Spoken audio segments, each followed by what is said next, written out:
Halo, kembali lagi di my YouTube channel. Perkenalkan, nama saya Ayu Novadelina Lumban Tobing. Saya mahasiswa dari Stikes Mitra Uksada Medan, semester kedua, Prodi Kebidanan Program Sarjana. Jadi di video kali ini saya akan menjelaskan tentang proses dan siklus menstruasi. Jadi tetap saksikan video ini ya. Apa itu menstruasi? Menstruasi atau haid merupakan pendarahan yang terjadi akibat luruhnya dinding sebelah dalam rahim atau biasa disebut dengan endometrium. Menstruasi terjadi ketika embrio tidak terbentuk. Siklus ini rata-rata terjadi selama 28 hari. Namun, tidak semua wanita mempunyai siklus yang sama. Ada yang 21 hari, ada pula yang mencapai 30 hari. Siklus menstruasi dikendalikan oleh hormon-hormon yang dihasilkan oleh organ reproduksi seperti hipotalamus, hipofisis, dan ovarium.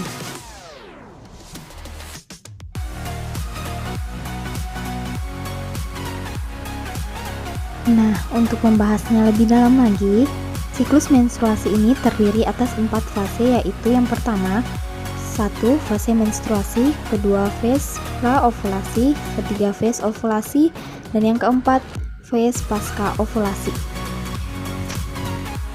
Yang pertama, fase menstruasi. Fase ini terjadi jika ovum tidak dibuahi oleh sperma, sehingga korpus luteum menghentikan produksi hormon estrogen dan progesteron. Turunnya kadar estrogen dan progesteron menyebabkan lepasnya ovum dari endometrium yang disertai robek dan luruhnya endometrium sehingga terjadi pendarahan. Fase menstruasi ini berlangsung kurang lebih dari 5 hari. Yang kedua ada fase praovulasi.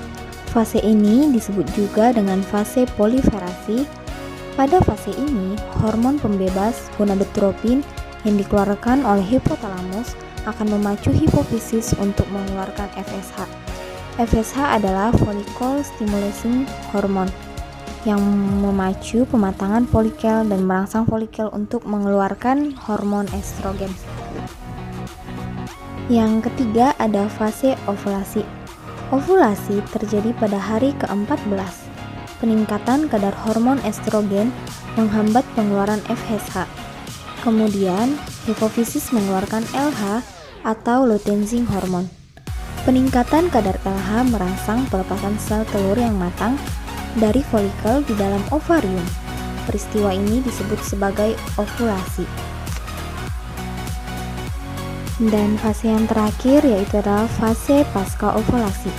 Folikel degraft atau folikel matang yang telah melepaskan sel telur akan berkerut dan menjadi korpus luteum.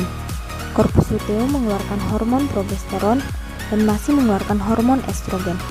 Namun, tidak sebanyak ketika berbentuk folikel. Jika tidak terjadi pembuahan, korpus luteum akan berubah menjadi korpus albikan yang hanya sedikit mengeluarkan hormon. Sehingga kadar progesteron dan estrogen menjadi rendah. Keadaan ini menyebabkan terjadinya menstruasi. Demikian seterusnya.